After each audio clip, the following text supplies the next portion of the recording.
Bem-vindos a mais uma entrevista produzida pela Imunoliga. Esperamos contribuir com informações científicas de qualidade e esclarecer aspectos relevantes voltados para a imunologia humana na Covid.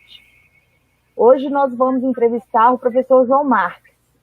Ele possui graduação em Ciências Biológicas pela UFMG, mestrado e doutorado pelo Programa de Pós-Graduação em Microbiologia do ICB, da UFMG, realizou pós-doutorado na Cleveland Clinic, em Ohio, e na Northwestern University em Chicago, Illinois, ambos nos Estados Unidos. É professor adjunto do Departamento de Bioquímica e Imunologia da UFMG desde 2010. Ele atua nas áreas de imunologia e microbiologia, com ênfase no papel dos RNAs não codificantes e vias de RNA de interferência na interação vírus-hospedeiro, em modelos de invertebrados como o mosquito Aedes aegypti e a mosca Drosophila. Bom dia, professor João, tudo bem? Bom dia, tudo bem. Professor João, o que explicaria o aparecimento de tantos surtos de zoonoses virais, como Zika, Ebola, SARS, MERS, e agora o novo coronavírus, assim, num período tão curto de tempo? Bem, essa é uma pergunta muito importante, né, para a saúde pública mundial, porque, obviamente, o aparecimento dessas zoonoses indica que esse é só o início, né? Então, a gente tem que entender muito bem por que estão acontecendo esses surtos. E, basicamente, o que a gente imagina é que todos esses vírus que circulam em animais têm o ciclo natural deles.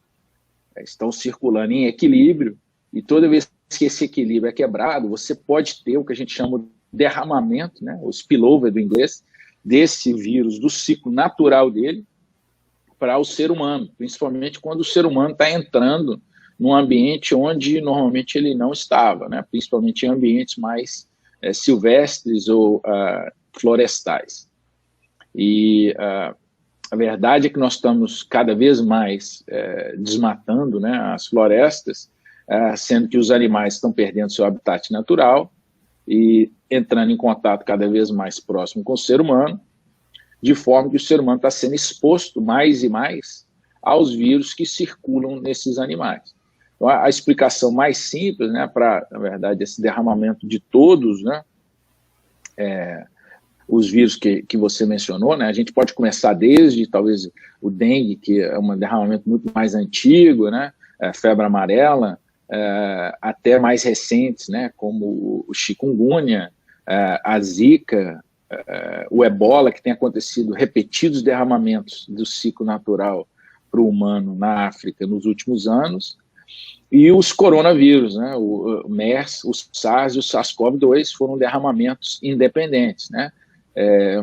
Isso é uma coisa interessante, né, esse conceito desse derramamento, que a gente pode falar, por exemplo, o dengue, que hoje nós temos 4 tipos de dengue circulando, né, dengue 1, dengue 2, dengue 3, dengue 4, que a gente considera 4 derramamentos independentes, né, do mesmo vírus para a população humana. Mesmo pode ser dito, por exemplo, do HIV, né? A gente tem o HIV1 e o HIV2, que foram 2 derramamentos independentes, né, da circulação natural do vírus que deu origem ao HIV. Então, o que a gente pode esperar é que com esse contato mais próximo do humano com os animais, a quebra do ciclo natural dos vírus no seu hospedeiro natural, que a gente chama do reservatório animal, vão causar mais e mais derramamentos. E aí a questão é o quanto o derramamento, né, nós vamos discutir talvez um pouco mais para frente, o quanto que esse derramamento pode causar uma doença que não é mais, pode levar, né, ao desenvolvimento de uma doença que não é mais uma zoonose, que é o caso do HIV e, por exemplo, a dengue, né? Houve o derramamento, o vírus se espalhou e ele adquiriu a capacidade de se manter no ser humano sem o reservatório animal. E aí nós vamos, basicamente, é um vírus que nós temos que conviver para o resto da existência humana, a não ser que ele seja erradicado por nós mesmos. Que é diferente de uma zoonose, que fazendo o controle do animal, se você tem que ter constantes derramamentos para causar a doença, o controle do animal reservatório seria o suficiente para prevenir novos derramamentos. né, mas a partir do momento que o vírus adquire a capacidade de circular sem que ocorra o derramamento, né, que ele circula de humano para humano, como o SARS-CoV parece já ter adquirido, não há como eliminar por manejo mais do animal reservatório. E aí a gente tem que erradicar a doença do ser humano.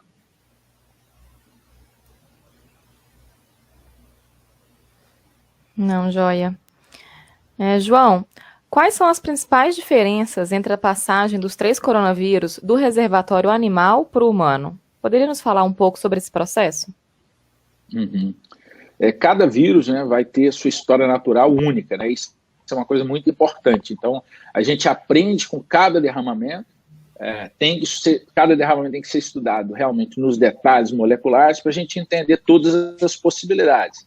Mas cada vírus vai ter sua história natural. E no caso dos 3 coronavírus, eles têm similaridades, obviamente, todos os 3 são coronavírus, beta-coronavírus, muito parecidos entre si, mas o derramamento tem um histórico muito diferente, né? Então, no caso do SARS, que foi o primeiro derramamento que foi acompanhado, né? Pode ter ocorrido vários derramamentos, a gente pode imaginar ao longo da história, que não geraram grandes pandemias ou que tiveram um acometimento local e que não chegaram nem mesmo a ser registrados, né? Então, o que a gente vê talvez seja só a ponta do iceberg, é o que é o pior, né? E nesse caso, o SARS parece ter derramado claramente de coronavírus circulantes em morcegos, né? Mas a gente não encontra exatamente o mesmo vírus no morcego que com a assinatura, né, molecular do SARS. Então, o que aparece é que o vírus derramou em algum momento e ele já rapidamente foi selecionado por uma assinatura molecular mais adaptada ao ser humano. E a partir daí, ele adquiriu a capacidade, mesmo que limitada, de transmissão de humano para humano. Como a capacidade era limitada e praticamente acontecia só no ambiente, um ambiente hospitalar, né, onde ocorria o tratamento, mas sem as devidas precauções, a infecção foi bastante limitada. O MERS parece que é uma zoonose clássica com derramamento de vírus que circulam em dromedários, né, em dromedários no Oriente Médio, e o contato próximo do ser humano com o dromedário permite essa transmissão, e o vírus que se encontra circulante no dromedário e no humano é basicamente o mesmo vírus. Então, esse derramamento parece acontecer muito mais frequentemente, né, do que acontece com o SARS, mas a capacidade do que aconteceu com o SARS, né, mas a capacidade do MERS de passar de humano para humano parece ser menor do que a capacidade do SARS. Então, as zoonoses, ali, as epidemias são mais contidas. Elas não conseguem se espalhar demais, porque o vírus vai perdendo a capacidade de ser transmitido entre pessoas. Já o SARS-CoV, né, com esse spillover registrado no final de 2019, que está nos afetando até hoje, né, esse derramamento, o vírus é mais similar, o SARS-CoV-2 é mais similar a alguns coronavírus identificados também em morcegos, mas a gente não identifica assim, a origem exata dele, né? A gente não tem nenhum vírus com assinatura molecular que pode se dizer que é exatamente o SARS-CoV-2 circulante em morcegos, por exemplo, que teria dado origem ao SARS-CoV-2. Além disso, o SARS-CoV-2 tem uma característica interessante que foi observada por alguns pesquisadores, e novamente é uma análise retrospectiva, né? É difícil de saber exatamente o que aconteceu, muitas vezes vai ser quase que impossível traçar a origem exata, mas no caso do SARS-CoV-2 parece que a proteína spike, né, o gene que codifica a proteína spike, que é responsável pela interação com o receptor na célula do hospedeiro, ele tem modificações comparado com o coronavírus mais próximo identificado em em morcego, que torna esse gene da spike do SARS-CoV-2 mais parecido com coronavírus que foram identificados em pangolins, sugerindo que essa modificação da spike poderia ter sido selecionada por uma passagem do coronavírus de morcego para pangolim primeiro e depois de pangolim para humano, né? Como se o pangolim permitisse uma adaptação extra do vírus do morcego, que tornou ele mais eficiente em infectar o humano. Então, os três têm um histórico molecular diferente, né, que gerou vírus diferentes, né? Eles são coronavírus altamente patogênicos, mas com um histórico bastante diferente, principalmente também com a capacidade de transmissão de humano para humano, que sem dúvida o SARS-CoV-2 tem uma capacidade de transmissão muito maior do que o MERS ou o SARS, e que permitiu então essa pandemia descontrolada.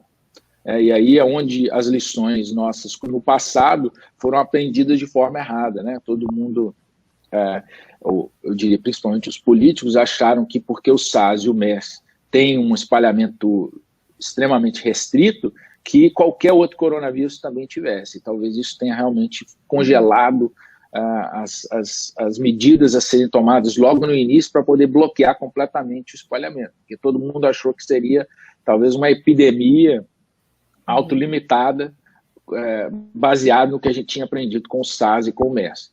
Novamente, a natureza nos mostrando que cada vírus tem um histórico e um mecanismo diferente. Então, a gente tem que aprender o máximo que puder, mas nem sempre as coisas vão acontecer exatamente da mesma forma. Ótimo. Bom, nos últimos dias nós vimos a notícia de que fazendeiros holandeses de criação de visons que estavam sacrificando animais por terem se infectado com o novo coronavírus. E o medo das autoridades era de que os animais se tornassem reservatórios que poderiam gerar novas pandemias. Isso é muito preocupante para várias criações, né?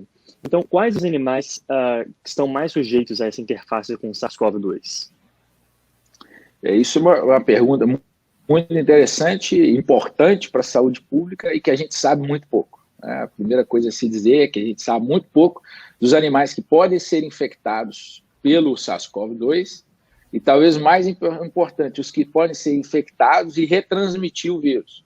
Porque se o animal for hospedeiro final, ele não contribui para a epidemiologia, ele pode ser infectado, muitas vezes sofrer até da doença, mas não retransmitir. Então, epidemiologicamente, ele é um hospedeiro final, não teria problema. Agora, a grande preocupação é o termo que você mencionou de se tornar um animal reservatório, ou seja, ele se infecta, mantém o vírus e transmite para outras pessoas. E isso é uma preocupação para qualquer doença, né? Porque se você tem um reservatório animal, significa que mesmo que você use todos os mecanismos que a gente usa para poder conter a epidemia em seres humanos, né? O isolamento social, digamos que a gente venha a ter uma vacina logo, né? Um tratamento, etc., que a gente consiga fazer o manejo da doença em humano. Se você tiver um reservatório animal, eliminar a doença dos seres humanos não significa que a doença foi eliminada. Então, ela vai estar sempre conosco, mesmo que se eliminem todos os seres humanos infectados. Então, essa é uma preocupação enorme para qualquer doença, né? E hoje o que a gente sabe é que existem uma série de animais que já foram identificados com o vírus, né? Principalmente felinos, né? Gatos, tiveram já animais zoológicos infectados, o que você mencionou dos visons, né, que são da família de mamíferos carnívoros Mustelídeo,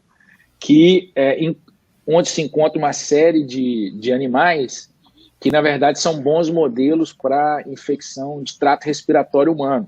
E pode ser isso que tenha realmente chamado a atenção das autoridades, já que, por exemplo, o modelo animal mais utilizado para a influenza hoje, que mais reflete, né, a doença humana, são os furões, que são relacionados aos visons da família Mustelídea, que se esses animais são bons modelos para doença respiratória, se eles se tornassem infectados por SARS-CoV, desenvolvessem a doença e passassem a transmitir como os furões fazem, isso poderia ser um problema exatamente para a manutenção do vírus na natureza. E parece que em modelo de laboratório, que os furões são bons modelos também para o SARS-CoV. Então, isso é uma preocupação legítima, né?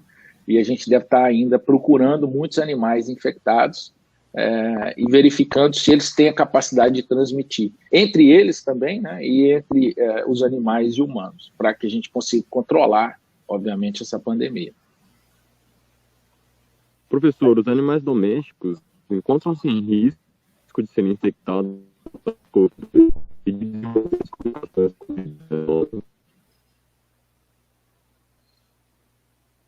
Eu perdi só o finalzinho, Luiz, mas se os animais domésticos podem ser infectados e desenvolver a doença, né? Uhum. Então, os animais domésticos, como eu falei, a gente já tem registro, né, na literatura de infecção, principalmente de gatos, né, mas de cachorros também já foram registrados, e da própria, no caso dos visões que, na verdade, estavam na fazenda, né, com infecção. Então, a gente já tem esses registros de infecção de animais domésticos, peridomésticos, né, e até alguns animais selvagens, como em zoológico, que têm que ser estudados a fundo, né. A questão de se eles adoecem ou não, parece que nenhum desses tinham sintomas graves de Covid, por exemplo, né, não desenvolviam a Covid grave, mas provavelmente talvez algum sintoma respiratório, até difícil de dizer, né, porque nos animais a gente seria capaz só de analisar sinal clínico. Se o animal não estiver mostrando nenhum sinal clínico, passaria desapercebido. E aí é que é o grande problema, né? Como um animal, se a gente não faz um estudo sistemático, às vezes a maioria das infecções em animais poderiam passar desapercebidas se forem oligossintomáticas ou assintomáticas. A não ser que o animal ficasse extremamente doente, que chamaria atenção, né, porque ele teria sinais claros, seria muito difícil de analisar se eles estão doentes ou não. Então, eu acho que essa é uma área que precisa ser estudada, né, com relação a se eles ficam doentes, e, na verdade, se eles ficam doentes, a possibilidade é que eles transmitam, né, porque se eles ficam doentes, em geral, é porque tem uma carga viral maior, principalmente no trato respiratório, que significa que eles poderiam transmitir. Então, essa é uma pergunta importante que tem que ser respondida ainda. É só um detalhe que, epidemiologicamente falando, parece que eles não têm papel na transmissão, né? Então, a gente tem sinais epidemiológicos de transmissão, a maioria dos sinais são de humano para humano. Então, quando a gente tem um animal que contribui para a epidemiologia da transmissão, o sinal epidemiológico é claro, e nesse caso não existe esse sinal. Então é uma indicação, né, que eles não contribuem para a transmissão. Ô, João, você mencionou isso na resposta com relação à passagem, né, do coronavírus. Eu gostaria que você falasse um pouquinho mais sobre o que faz a nível molecular um animal ser mais propenso a hospedar um vírus que pode passar para o ser humano. Uhum. Essa é uma pergunta importante, né, que se a gente soubesse exatamente a resposta, talvez a gente pudesse realmente controlar todos os derramamentos, né? Mas, infelizmente, o que parece a realidade é que cada vírus tem uma história molecular diferente, vindo de animais diferentes, passando por históricos diferentes, né? Como eu mencionei no caso do SARS, que parece ter vindo diretamente de morcegos para humano, e o SARS-CoV, que pode ter vindo de morcegos com uma passagem por pangolins, e o MERS, que parece que vinha de dromedários, né? E aí a gente vai lá, qual que seria a similaridade, né, de dromedários para morcegos, para pangolins, né? Basicamente nenhuma, né? Mas o fato é de que, realmente, molecularmente falando, o receptor que o vírus utiliza para entrar, ele tem similaridade entre todos os animais, né? Devido à evolução, todos os animais têm um ancestral comum e, obviamente, esses genes foram evoluindo independentemente em cada linhagem, mas muitos deles ainda possuem grandes seções, né, grandes partes que são idênticas ou muito similares. Daí a ideia de que, ao adaptar, por exemplo, no caso do SARS-CoV, o gene que codifica a proteína que vai ligar no receptor humano, que hoje a gente acredita ser o ECA2, que esse vírus, o spike, a proteína spike ligaria no ECA2 numa superfície de contato única, que talvez o pangolim tenha uma superfície mais parecida com a superfície humana do que, por exemplo, o morcego. Né? E aí você vai me perguntar por que o pangolim tem essa parte do receptor mais parecida que o morcego. É porque esse receptor tem uma função no pangolim mais parecida que no morcego? Provavelmente não, é uma questão simplesmente de chance, né? Às vezes, na evolução, muita coisa acontece por chance. Então, a mudança que aconteceu no morcego pode ter sido induzida por alguns sinais que a do pangolim não aconteceu, e etc. Então, é muito difícil de explicar exatamente por que o pangolim, nesse caso, poderia ter ajudado o SARS-CoV-2 a ser melhor transmitido para o humano. Isso especulativo, né? Então, em termos moleculares, é muito difícil fazer a predição, mas a ideia é de que o animal que permite essa passagem do vírus circulante nele para o humano tenha alguma similaridade, principalmente com o mecanismo de infecção do vírus para o animal que permite a esse vírus também fazer a mesma infecção em humano. O exemplo clássico que a gente tem é o influenza, né, que circula em geral entre animais e porcos, né, e eventualmente faz essas passagens para o humano.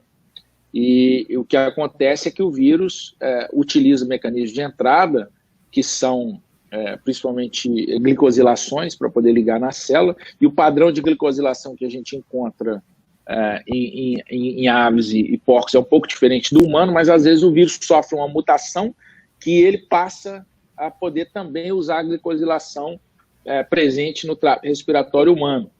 Então, essas respostas, né, moleculares são muito únicas, né, para cada vírus, o histórico de cada vírus. Isso é uma coisa, basicamente, tem que ser estudado em cada caso. Só com um exemplo extremo, né, por exemplo, os vírus transmitidos por insetos vetores, os flavivírus, por exemplo, que incluem febre amarela, zika e dengue, a ideia é de que esses vírus são um derramamento de um vírus que infectava somente mosquitos no passado. Então, se vocês imaginam a similaridade de um mosquito para um ser humano, a distância evolutiva é muito, muito grande. Né? Não é fácil de se explicar molecularmente como que um vírus que circula só em um mosquito passou a infectar o humano, né? Mas o que a gente tem hoje é um vírus que consegue replicar tanto no mosquito quanto no humano. Então, ele, na verdade, manteve as duas capacidades, que é um pouco diferente da maioria desses derramamentos, onde o vírus sai de um hospedeiro e vai para o outro, ou ele perde a capacidade de se multiplicar no novo hospedeiro, ou ele adquire essa capacidade e ele para de infectar o hospedeiro antigo. Então, as possibilidades e as respostas variam muito de acordo com cada histórico de passagem de vírus.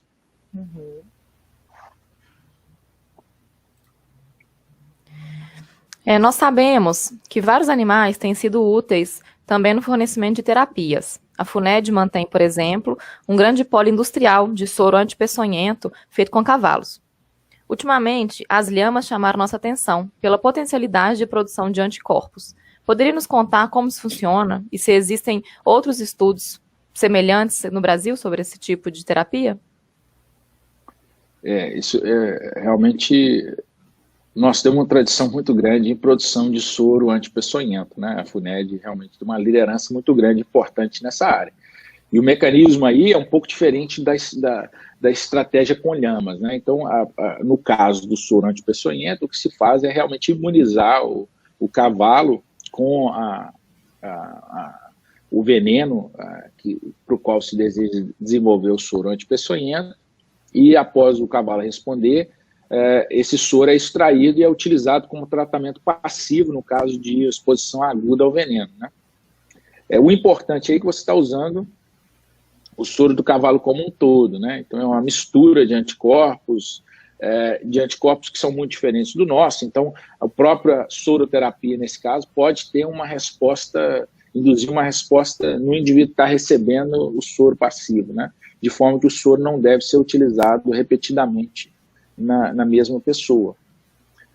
No caso das lhamas, as lhamas têm uma biologia única em termos do sistema imune, porque as lhamas e os camelídeos em geral, né, têm dois tipos de anticorpos. Os anticorpos clássicos, que todos os mamíferos têm, com a presença de 2 cadeias pesadas e 2 cadeias leves, essas lhamas, os camelídeos em geral, possuem também um segundo tipo de anticorpo, que é um anticorpo de cadeia única, que a gente chama de nanobody, porque ele é bem menor e de cadeia única, ou seja, se ele é de cadeia única, ele tem um único polipeptídeo que se dobra sozinho, que é muito mais simples de ser produzido do que um anticorpo complexo como o dos outros mamíferos.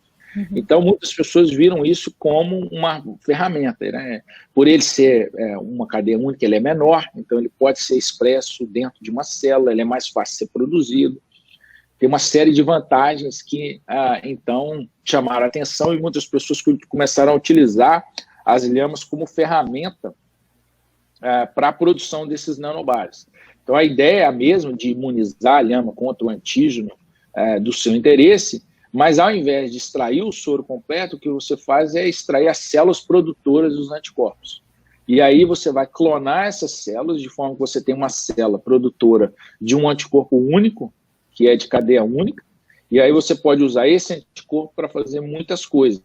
Inclusive, você pode clonar o gene que codifica esse anticorpo e ele pode ser produzido de maneira heteróloga, por exemplo, células eucariotas em larga escala, in vitro, para uma potencial soroterapia, como seria feito com o cavalo, mas nesse caso sem utilizar o hospedeiro, você pode fazer isso in vitro. A outra possibilidade é utilizar esse anticorpo com marcadores para diagnóstico, entre outras coisas, né? Mas ainda assim, o uso direto do nanobody tem a limitação por ele não ser natural do nosso corpo. Então, se for utilizado como imunização passiva, o nosso corpo também poderia responder contra esse nanobody.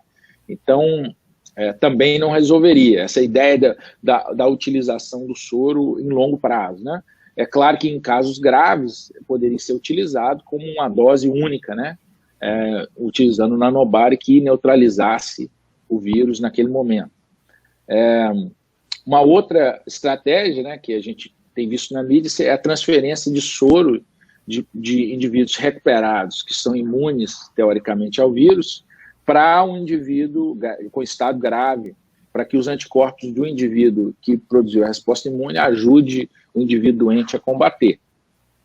Isso seria também imunização passiva.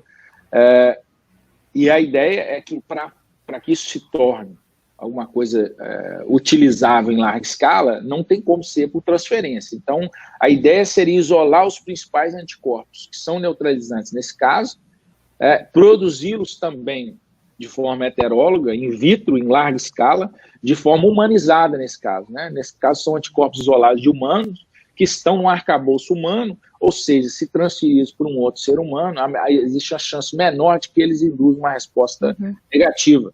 Então, esses poderiam ser transferidos continuamente, né? É o que a gente chama de um tratamento com um imunobiológico, nesse caso, de um anticorpo neutralizante, que não induziria uma resposta ruim contra o tratamento. Então, as lhamas têm muita utilização, mas não seria uma utilização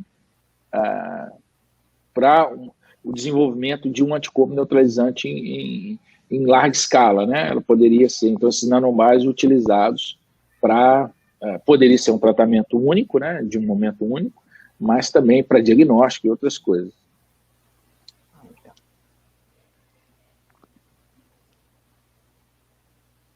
Ótimo. Agora, quais são as dificuldades para se estabelecer um modelo animal para o estudo do SARS-CoV-2? São as dificuldades para, na verdade, qualquer doença humana, né, que a gente consiga realmente estabelecer um modelo animal que melhor reflita a doença humana. Então, para isso, a gente tem que pensar muito, né, na pesquisa, que não basta o animal ser infectado, né? O animal tem que ser infectado e desenvolver uma doença que seja potencialmente o mais próximo que se observe em humanos. Porque se eu tiver um modelo animal que desenvolve uma doença completamente diferente da doença humana, ou que todos o mecanismo molecular de infecção, de entrada, de transmissão seja completamente diferente da doença humana, questiona-se muito a validade de qualquer observação nesse tipo de modelo, né? Então, essa é uma preocupação enorme. Para o SARS-CoV-2, é uma preocupação óbvia devido à emergência da pandemia que a gente se encontra agora, que é agravado pelo fato de que a gente tem os outros 2 coronavírus conhecidos há quase 20 anos, né, o SARS pelo menos, e o MERS, para o qual a gente também não tinha bons modelos, né? Como eu mencionei anteriormente, o camundongo não é um bom modelo. Existe um camundongo expressando o receptor humano que se torna suscetível ou mais suscetível à infecção pelo SARS-CoV-2, por exemplo, que poderia ser utilizado, mas existem perguntas do quanto que ele realmente reflete a infecção humana. Os furões, né, têm sido utilizados há muitos anos na pesquisa para a influenza, outra doença respiratória, e também foram testados para o SARS e parece que se refletem melhor a doença humana do que camundongos. Poderiam ser utilizados como modelo. Mas, de novo, né, os furões, para se manter uma colônia de furões, é muito mais complicado que manter uma colônia de camundongo. E existem as questões éticas. E, por fim, talvez o melhor modelo, né, que mais se aproximaria do humano seria a infecção em primatas não humanos. E aí, novamente, o grande problema são as questões éticas de se usar primatas não humanos para pesquisa e o custo disso, né? Então, esses são os problemas. A maioria dos laboratórios no mundo não tem como utilizar modelo animal, ou furões, ou primatas não humanos. Então, tem que usar camundongo. E o camundongo tem limitações no quanto que ele reflete a doença humana. Então, essas são o tempo todo que tem que ser investigado e pensado pelos cientistas ao decidir o seu modelo animal, né? Pior ainda, os que acham que infecção in vitro serve para refletir o que deve ser feito em humano. E aí o grande problema que a gente tem hoje, né, esse debate político, não é um debate científico, mais sobre a eficiência da cloroquina, que não tem dúvida de que ela é extremamente eficiente in vitro, mas a transferência de um conhecimento in vitro para o tratamento de uma doença em seres humanos requer uma série de passos, e a cloroquina falhou nos passos subsequentes. Então, daí a importância de você ter um modelo animal bom, que reflita a doença e que seja parecido com a doença real e com a biologia do hospedeiro real, para que você possa avaliar esse tipo de coisa. Senão, o que nos resta no final é testar diretamente em paciente, né? Que na verdade, o pesadelo, né, de qualquer médico, ter que testar no meio do caminho. Se você não tem informação nenhuma, vai ter que testar. Que pode levar a consequências terríveis, né? Então, a importância do modelo animal aí, de um modelo animal fidedigno, né, é muito importante.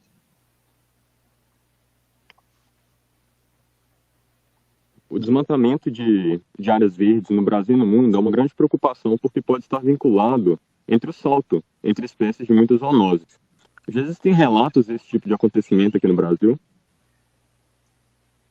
Então, como eu mencionei inicialmente, né, eu acho que o desmatamento, né, essa perda do habitat natural dos animais, a interferência com o ciclo natural dos vírus na natureza, realmente é o que melhor explica essas grandes epidemias e pandemias que a gente tem visto, né?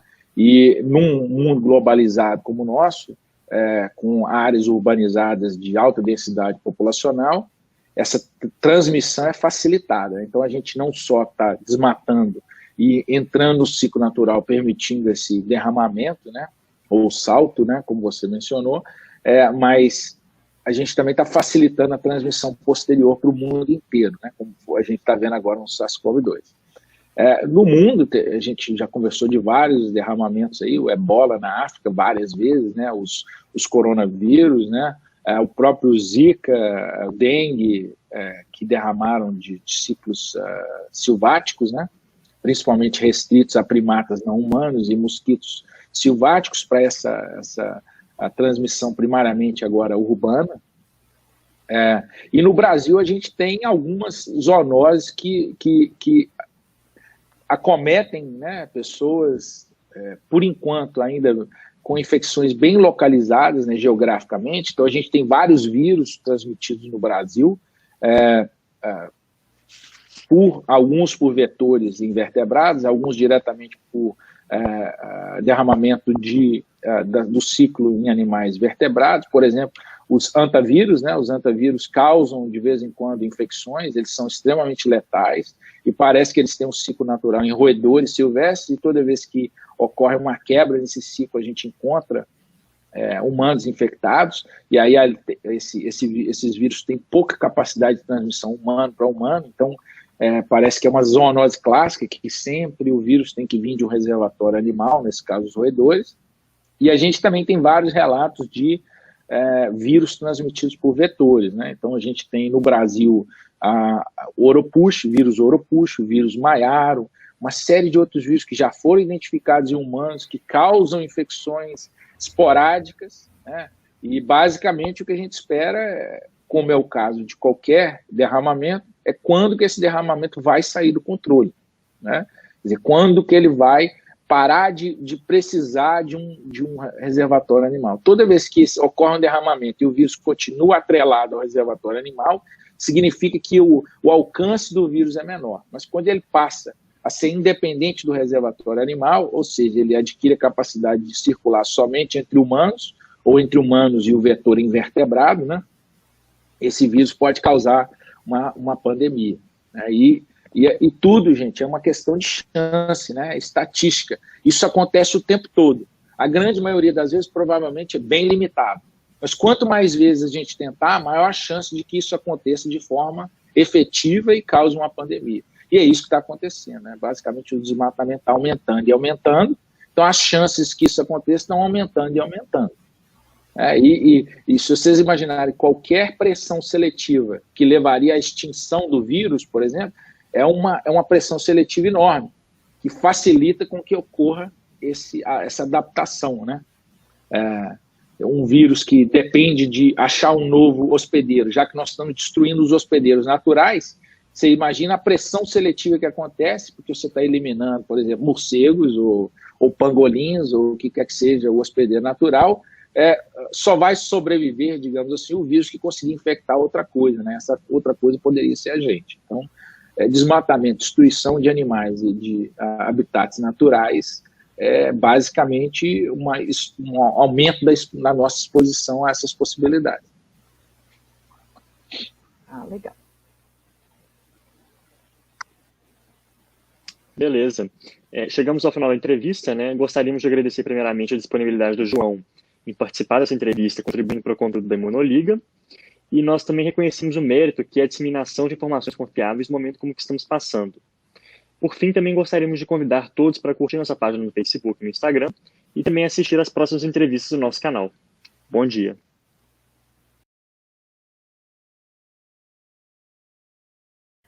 Ô, João, fala um pouco para a gente sobre a pesquisa desenvolvida pelo seu grupo. A pesquisa que vocês vão fazer agora com relação ao SARS-CoV-2. Talvez eu inicie um pouco com o que a gente trabalha, né, e como que isso a gente pretende aplicar ao SARS-CoV, né? Na verdade, o que a gente trabalha são esses vírus transmitidos por insetos vetores, tentando entender muito do ciclo natural, né? Muita gente tende a focar na infecção de dengue ou zika, por exemplo, no paciente humano, né? Mas o foco do meu laboratório é a infecção no vetor, para que a gente entenda um pouco como que é a circulação natural desses vírus no inseto vetor, e que outros vírus podem circular no inseto vetor e que afetem essa transmissão ou sejam transmitidos para humanos. Um pouco na ideia do que tem sido feito muito com os morcegos na Ásia, de monitoramento dos vírus circulantes, para que a gente possa entender muito o que está circulando e o que pode fazer esse salto, né, o que pode derramar para os seres humanos. O foco nosso aqui no Brasil, eu acho que a minha análise é de que a nossa preocupação maior deve ser com vírus transmitidos por insetos, porque é o que a gente tem muito, né? A gente tende a ter poucos espécies de morcego que são diferentes das espécies da Ásia e que tendem a não carregar tantos vírus quanto da Ásia, apesar de a gente ter um conhecimento menor. Mas o foco do meu grupo é principalmente os vírus circulantes em insetos, para que a gente possa entender como que ele circula no inseto e quais vírus teriam potencial de ser transmitidos para os humanos, estabelecer talvez até esse ciclo humano, como aconteceu frequentemente nos últimos anos, né, desde febre amarela, passando por dengue, chikungunya e zika, né? Isso aí a gente também acha que é a ponta do iceberg, e muitos outros vírus ainda virão dessa forma. Assim como muitos outros coronavírus provavelmente ainda virão. E talvez o pior é o que virá, que a gente não conhece ainda, né? Então esses são os piores. No caso do que a gente pretende fazer com o SARS-CoV, a gente pretende fazer uma análise potencial de animais, né, que possam carregar o SARS-CoV, com essa ideia de se tornar um reservatório animal. E aí é importante a gente entender a pesquisa que deve ser feita no sítio original, onde ocorreu o derramamento, e nos sítios atingidos, né? Porque no sítio original, na Ásia, já existe uma pesquisa de monitoramento forte dos vírus circulantes em animais reservatórios como os morcegos, para tentar ajudar no preparo de potenciais derramamentos. Mas uma vez que já derramou, qual que é a nossa preocupação agora? A preocupação é que o vírus ache um novo reservatório, exatamente pela preocupação que eu mencionei anterior, porque se o vírus achar um reservatório, não adianta você eliminar o vírus da população humana. Se ele permanecer no reservatório, a gente vai ter constantes derramamentos a partir do reservatório. Isso, por exemplo, é o que aconteceu hoje com a febre amarela. A febre amarela, ela saiu de um ciclo silvático na África, espalhou, principalmente aqui nas Américas, inicialmente com uma infecção primariamente humana, isso nós estamos falando de centenas de anos, né, atrás, mas posteriormente ela adquiriu um ciclo silvático aqui no Brasil, um ciclo silvestre, onde mosquitos silvestres transmitem o vírus para primatas não humanos. Ou seja, você não precisa de humano mais para o ciclo. O grande problema disso é que a gente continua entrando nas florestas e desmatando. Então a gente entra, e aí o mosquito que não tem mais macaco para se alimentar, ele vai alimentar em nós, e aí transmite para nós. Então por isso que a febre amarela, você pode vacinar a população brasileira inteira, que você não vai eliminar a febre amarela, porque ela está em macacos. Aí você vai vacinar os macacos todos, é possível, mas é uma coisa relativamente inviável. Ou seja, a gente vai ter que continuar vacinando para a febre amarela eternamente. Então, para o caso do SARS-CoV, é uma pergunta extremamente relevante. A gente discutiu antes. Por que entender se animais domésticos, e nesse caso animais silvestres, também podem ser infectados? Porque se você infectar animais silvestres e domésticos, você tem que considerá-los na epidemiologia da doença. Então, no laboratório, a gente tem essa intenção de potencialmente estudar a circulação natural, né, que a gente tem experiência com esses vírus transmitidos por insetos vetores, mas de uma forma sem viés, né? Como que a gente faz essa investigação? Não é uma investigação focada, eu não pergunto se o animal tem SARS-CoV, né? Principalmente no caso do mosquito, a gente não pergunta quando a gente vai analisar se o mosquito carrega algum vírus, eu não pergunto ao mosquito que vírus que ele tem, a gente faz uma estratégia sem viés, né, de sequenciamento em larga escala da amostra, para tentar verificar toda a diversidade viral presente em mosquito. E a ideia para o SARS-CoV seria uma coisa parecida, não procurando para o SARS-CoV, mas para o SARS-CoV e qualquer outra coisa que possa estar nesses animais que poderia ser transmitido para os seres humanos, né? Nesse caso, até mesmo, quer dizer, a gente pode, apesar de não existir coronavírus em inseto identificado até hoje, é possível até que ele, em algum momento, infecte o inseto. Então, tudo tem que ser investigado, né? Por menor que seja a possibilidade, no momento de emergência, a gente investiga. E a outra, acho que importante investigação, que alguns laboratórios do mundo já estão fazendo e que a gente pretende fazer também, é analisar co-infecções, né? Então, tentar verificar se a diferença entre os pacientes, por exemplo, que têm Covid grave com os assintomáticos, ambos infectados pelo mesmo SARS-CoV, se a diferença pode ser explicada por co-infecções. Muita gente, a maioria das pessoas tem falado muito nas comorbidades, né? Então as pessoas que têm alguma outra acometimento clínico têm maior a chance de desenvolver Covid grave. Mas isso não exclui que isso seja causado pela presença de um outro agente infeccioso, principalmente um outro vírus.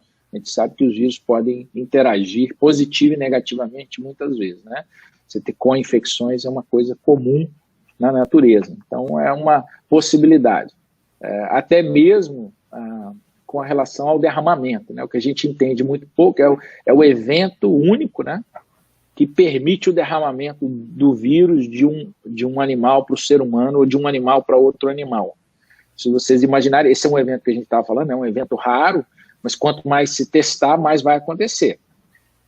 E qual a combinação de fatores que permite esse derramamento também é pouco entendido.